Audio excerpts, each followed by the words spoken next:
Good morning 12th class. आज अपना कल की क्लास में हमने मैट्रिक्स ये डिटरमिनेंट चैप्टर शुरू कर दिया था और सारूस रूल और प्रॉपर्टीज ऑफ डिटरमिनेंट सीखी थी। आज हम लोग बेटा सारणिक व मैट्रिक्स में अंतर यानी difference between determinant and matrix, मतलब मैट्रिक्स और डिटरमिनेंट में क्या डिफरेंस है वो हम लोग सीख रहे हैं। ध्यान देना, पहला डिफरेंस तो ये होता है मैट्रिक्स किसी भी ऑर्डर की हो सकती है। पहला क्या है? मैट्रिक्स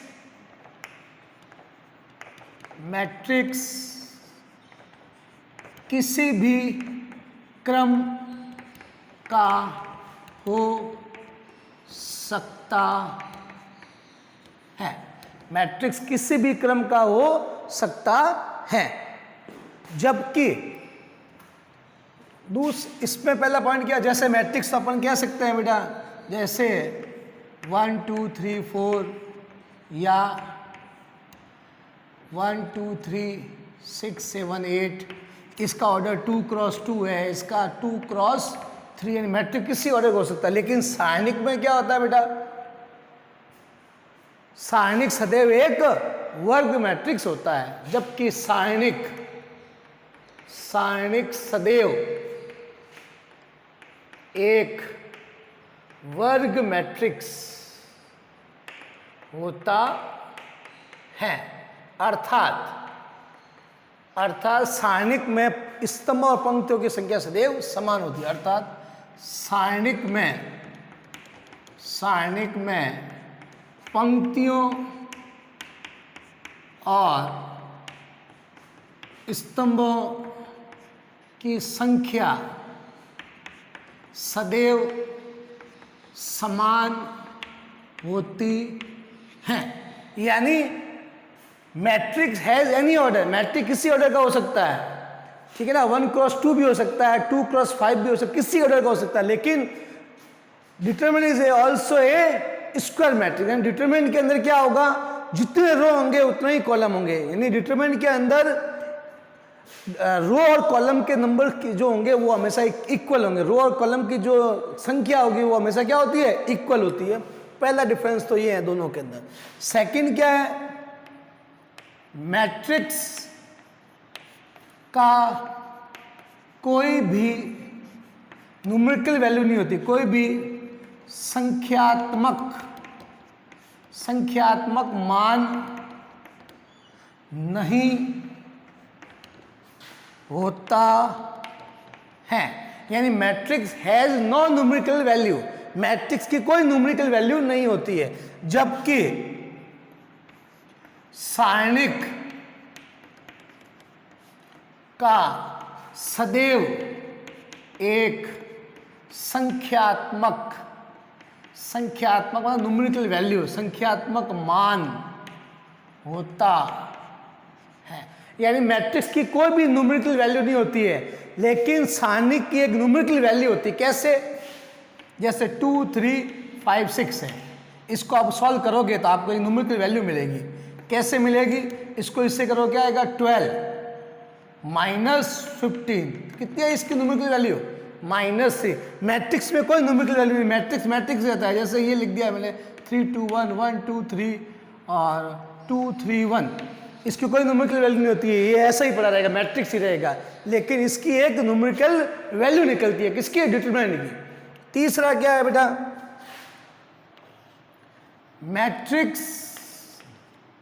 मैट्रिक्स का ट्रांसपोज लेने पर, यानी परिवर्त लेने पर हमें एक नई मैट्रिक्स प्राप्त होती है। जैसे ये है आपका PQR LMN और ये हो गया ABC, ये मैट्रिक्स है। इसका अगर मैं ट्रांसपोज लूं, इस मैट्रिक्स का मैं क्या ले रहा हूं? ट्रांसपोज ले रहा हूं। ए का ट्रांसपोज लूंगा, इसका ट्रांसपोज ले तो क्या मिलेगा? PQR LMN और ABC, यानी मैट्रिक्स का अगर ट्रांसपोज ले लें, यानी सारे रो को कॉलम में बदल दें, कॉलम को रो में बदल दें, तो हमें नेट एक न्यू मैट्रिक्स प्राप्त होगी, है ना। If we taking transpose of matrix then we get a new matrix, यानी इस मैट्रिक्स से अगर ट्रांसपोज लेंगे तो हमें क्या मिलेगा, एक नई मैट्रिक्स प्राप्त होगी। लेकिन सारणिक में ऐसा नहीं होता है, सारणिक का मान अपरिवर्तित है, जबकि सारणिक का परिवर्त यानी ट्रांसपोज लेने पर सारणिक का मान अपरिवर्तित रहता है। यानी अगर डिटरमिनेंट में अपन ऐसा करें, रो को कॉलम में चेंज कर दें और कॉलम को रो को चेंज कर दें, यानी इसका ट्रांसपोज ले लें, तो डिटरमिनेंट की वैल्यू में कोई फर्क नहीं पड़ता है, सेम वैल्यू मिलेगी। कैसे? फॉर एग्जाम्पल देखिए समझा देते हैं हम लोग। फॉर एग्जाम्पल जैसे मेरा ये डिटरमिनेंट है, डेल्टा मेरा ये है 5 6 और ये हो गया बेटा 3 2, यही है। इसकी वैल्यू निकालते हैं, क्या आएगी? 10 - 18 कितनी आई? -8। अब मैं इसका ट्रांसपोज लेता हूँ, ये डिटरमिनेंट है मेरा, ठीक है, ये डिटरमिनेंट, इसका ट्रांसपोज ले रहा हूँ, इस डिटरमिनेंट का ट्रांसपोज लिया तो क्या आएगा? 5 6 3 2। अब वैल्यू निकालो उसकी, 10 - 18, यानी वैल्यू वापस क्या आई? -8 आई ना। यानी इसका मतलब ये हो गया कि सारणिक में हमेशा एक का और एक के ट्रांसपोज का डिटरमिनेंट की वैल्यू हमेशा क्या होती है? सेम होती है। तो ये बेटा बेसिक 3 डिफरेंस है, मेन 3 डिफरेंस है डिटरमिनेंट और मैट्रिक्स के अंदर। ये बेसिकली 3 डिफरेंस है, 3 अंतर है, बाकी अंतर काफ़ी हो सकते हैं, लेकिन जो मेन अंतर है वो 3 अंतर है। ये आप लोग नोट कर लीजिए जल्दी से बेटा, फिर अपन आगे चलते हैं। जल्दी इसको नोट कर लो। हाँ बेटा, अब इसके बाद एक टॉपिक है अपना माइनस और को फैक्टर, वो हम लोग भी ये एक्सरसाइज कर लेते हैं 4.1, उसके बाद उस टॉपिक को लेंगे। 4 पॉइंट का एक क्वेश्चन नंबर 5 जो है वो को फैक्टर माइनस रिलेटेड है। जब वो कराऊंगा उसके बाद मैं क्वेश्चन नंबर इसका 5 लूंगा। जब तक अब 4.1 के जो भी क्वेश्चन अपन अभी तक जितनी अपनी थ्योरी की है तो उसके हिसाब से काफ़ी क्वेश्चन आपके 4.1 के हो जाएंगे। तो मैं एक्सरसाइज 4.1 शुरू कर रहा हूँ, ध्यान देना। पहला क्वेश्चन क्या कहता है बेटा? ये कह रहा है के किस मान के लिए इस सारणिक की वैल्यू जो है वो 0 है। यानी के की ऐसी कौन सी वैल्यू है कि डिटरमिनेंट की वैल्यू क्या हो जाए? 0 हो जाए। तो गिवन क्या है आपको? k 2 4 और -3 इजिकल टू क्या हो गया? 0। बेटा ये 2/2 का डिटरमिनेंट है ना, वैल्यू कैसे निकालते हैं? इसका मल्टीप्लाई इससे करते हैं, माइनस इसका इससे, तो k इंटू क्या हो जाएगा? -3 -4 इंटू 2 इजिकल टू 0। तो ये क्या आएगा? -3k -8 is equal to 0। तो ये हो गया 3k इजिकल टू इसको -8, तो k की वैल्यू क्या आ गई बेटा? -8/3। ये आपने पहला क्वेश्चन सॉल्व कर लिया कि के किस वैल्यू के लिए डिटरमिनेंट की वैल्यू जो है वो 0 है। तो डिटरमिनेंट को 0 किया और 2/2 का आपको पता ही है, ये क्रॉस मल्टीप्लाई करते हैं, इसका इससे माइनस इसका इससे मल्टीप्लाई करते हैं। ये पहला क्वेश्चन आपका सॉल्व हो गया। सेकंड क्वेश्चन क्या कहता है? इधर ध्यान देना। ये कह रहा है यदि इसकी वैल्यू 0 है, यानी इस डिटरमिनेंट की वैल्यू अगर 0 है तो x अनुपात y यानी x रेशियो y निकालना है, x/y निकालना है। यानी गिवन क्या है इसके अंदर? गिवन है बेटा x y 2 4 इजिकल टू 0। वही इस पे भी इसका डिटरमिनेंट क्यों निकालो? इसका इससे मल्टीप्लाई करेंगे क्रॉस, इसका इससे क्या आएगा? 4x माइनस इसका इससे 2y इजिकल टू 0। तो ये आ गया 4x इजिकल टू 2y, इसको अपॉन में भेज दिया तो x/y क्या आ गया? 2/4। हमें तो x/y तो चाहिए, x अनुपात y ज्ञात करो, x रेशियो y, तो x रेशियो y ये आ गया। अब ये बेटा ये कैंसिल हो जाएगा तो ये 1/2 आ गया। यानी x/y यानी x रेशियो y किसके इक्वल होगा? 1/2 2 के इक्वल होगा। तो ये दोनों क्वेश्चन नोट कर लो, फिर हम लोग अगले क्वेश्चन पे चलते हैं इसके। जल्दी से बेटा नोट कर लो इसको। यानी अभी 4.1 एक्सरसाइज को अभी कंप्लीट कर देते हैं, उसके बाद हम लोग लेंगे माइनर्स एंड कोफैक्टर। हाँ बेटा, अब क्वेश्चन नंबर 3 लेंगे, उसके बाद हम लोग क्वेश्चन नंबर 4 लेंगे। तो ध्यान देना, क्वेश्चन नंबर 3 क्या कहता है, इस डिटरमिनेंट की वैल्यू 4 है और इस डिटरमिनेंट की वैल्यू 7 है, तो x और y का मान ज्ञात करो। यानी ये डिटरमिनेंट 4 है, ये इस डिटरमिनेंट की वैल्यू 7 है, तो find the value of x and y। Solve कर रहे हैं बेटा। पहला क्या दे रखा है, 2 3 yx इज इक्वल टू क्या है 4, इधर अपन ये ले लेंगे, और इधर क्या हो गया ये x y 4 2 is equal to 7। इस डिटरमिनेंट को इधर खोलो, क्या आएगी इसकी value 2x minus 3y is equal to 4, ये इक्वेशन फर्स्ट आ गई। यहाँ से 2x minus 4 is equal to equation number 2 आ गई। अब बेटा इन दोनों इक्वेशन को सॉल्व करना है भाई, साइमल्टेनियस सॉल्व करते हैं ना आप लोग, ये क्या कहते हैं आप लोग, युगपत समीकरण। देखो मैं क्या कर रहा हूँ, इसमें से इसको सब्ट्रैक्ट कर दूँ, 2x कैंसिल हो जाएगा, x की वैल्यू मिल जाएगी। तो इक्वेशन 1 माइनस 2 कर रहे हैं, अप्लाई इक्वेशन 1 माइनस 2, तो क्या होगा 2x minus 3y is equal to 4, 2x minus 4y is equal to 7। बेटा आपको पता ही है जब सब्ट्रैक्ट करते हैं तो साइन चेंज हो जाते हैं, ये प्लस और ये माइनस, ये कैंसिल हो गया, प्लस का 4y माइनस का 3y, y बच गया, और ये क्या आएगा 4 माइनस यानी माइनस का 3। तो बेटा आपको यहाँ से y की वैल्यू मिल गई, किसकी वैल्यू मिल गई, y की। अब y की वैल्यू किस में रख दें, तो लिख दो y का मान समीकरण 1 में रखने पर, put the value of y in equation first, we get, यहाँ कर रहे हैं बेटा, यहाँ से अपन यहाँ चल रहे हैं फ्रॉम फर्स्ट, ये रही फर्स्ट, इसमें y की जगह क्या पुट करना है -3, तो 2x माइनस 3 और y की जगह क्या पुट करना है -3 इज इक्वल टू कितना है 4, तो ये 2x माइनस हो जाएगा बेटा, प्लस का 9 हो जाएगा is equal to 4, 2x is equal to 9, ये उधर चला गया 4 minus 9, 2x is equal to -5 और x की वैल्यू आ गई -5/2। यही आपको निकालना था। इसने कहा है कि x और y की वैल्यू फाइंड आउट करो। नोट कर लो जल्दी से इसको, सिंपल क्वेश्चन था, 2 इक्वेशन बनी, इसको सॉल्व किया। ये क्वेश्चन है बेटा, इसमें क्या कहता है वो आप जल्दी से नोट करो इसको। हाँ, अब ध्यान देना बेटा, ये कह रहा है ये डिटरमिनेंट की वैल्यू 0 है तो x का मान ज्ञात करो। मतलब क्या गिवन है, इस बार आपको गिवन है x minus 1, x minus 2, x minus 3 is equal to बेटा क्या है 0। आपको इस डिटरमिनेंट की वैल्यू 0 दे रखी है, x की वैल्यू निकालनी, तो इसका मल्टीप्लाई इससे, x माइनस 1 मल्टीप्लाई हो गया x माइनस 3 माइनस इसका इससे, यही तो करते हो आप, इसका गुणा इससे करते हो, माइनस इसका इससे करते हो।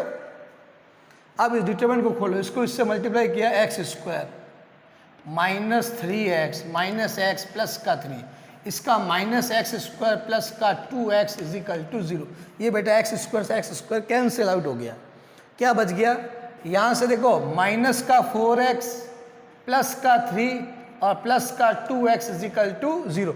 ये -3 और ये -x माइनस 4x प्लस का 2x, इसमें से इसको सब्ट्रैक्ट करेंगे तो -2x plus 3 is equal to 0। तो 2x इज इक्वल टू आ गया 3, x की वैल्यू आ जाएगी 3/2।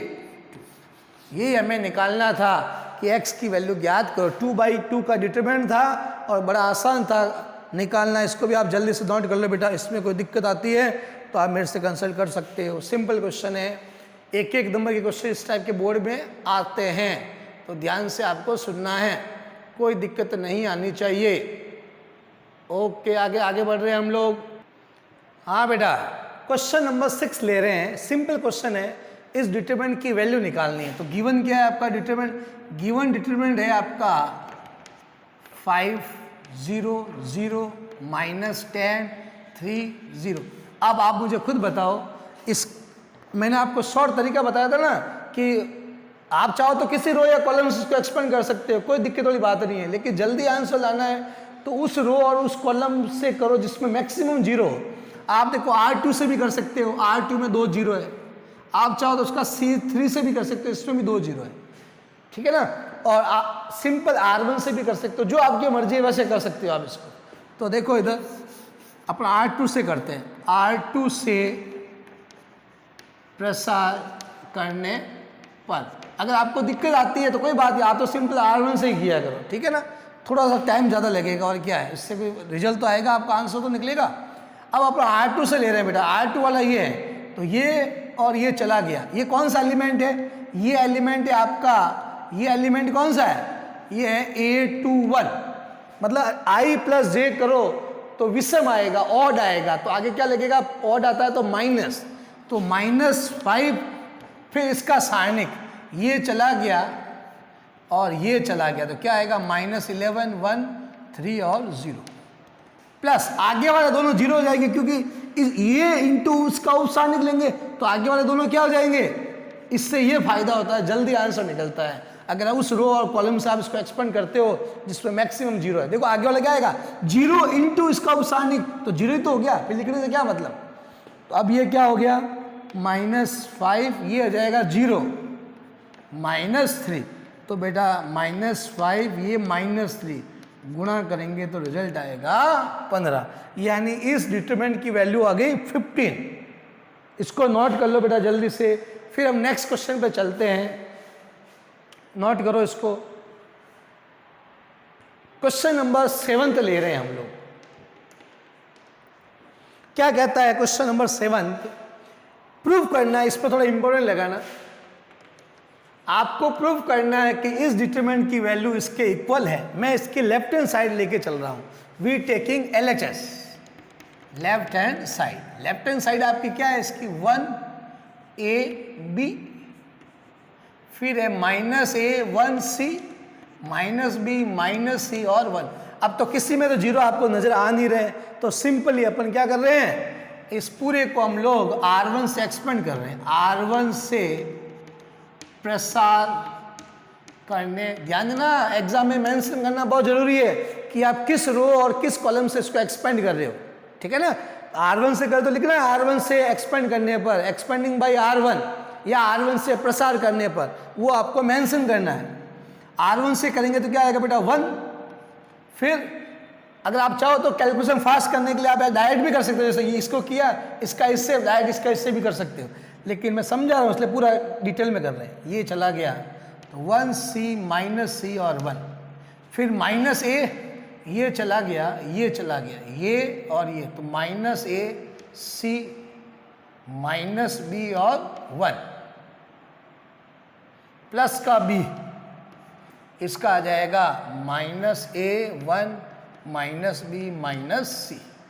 अब ध्यान देना बेटा, इसको एक्सपेंड कर दो, सिंपल 1 + C², इसका तो ये आ गया, -A, इसका करोगे तो -A प्लस का BC हो जाएगा। प्लस का क्यों होगा, इसका ये माइनस ही होता है तो माइनस तो इसका खुद का है और आगे और माइनस आता है, इसलिए माइनस माइनस प्लस हो गया, +B, इसका गुणा इससे करो, -A -C प्लस का AC, और -B और आगे माइनस आता है तो प्लस का क्या हो गया, B, तो ये हो जाएगा 1 + C², ये +A² -ABC, और यहाँ से क्या आएगा, माइनस का ABC, ये आएगा प्लस का ABC प्लस का ये से ये कैंसिल आउट हो गया, तो इसका रिजल्ट आएगा 1 + A² B² + C² is equal to, कौन सी साइड है बेटा, लेफ्ट लेके चले थे, राइट हैंड साइड आपकी आ गई। इसको नोट कर लो जल्दी से, फिर इसके आगे बढ़ेंगे हम लोग। इसमें कोई दिक्कत आती है तो बेझिझक आप मेरे से डिस्कस करोगे, जल्दी से इसको नोट कर लो बेटा। इसका बेटा जो क्वेश्चन नंबर 5 है वो मैंने अभी रोक के रखा हुआ है, क्योंकि वो क्वेश्चन नंबर 5 आपके, जब मैं आपको को फैक्टर और माइनर अभी सिखाऊंगा उसके बाद हम क्वेश्चन नंबर 5 इसका लेंगे। तो इसके बाद अपना अगला टॉपिक होगा माइनर्स एंड को फैक्टर, माइनर्स एंड को फैक्टर। तो ध्यान देना, इसके बाद हम लोग अगला टॉपिक लेंगे माइनर्स एंड को फैक्टर। इसमें कोई दिक्कत नहीं आनी चाहिए आपको।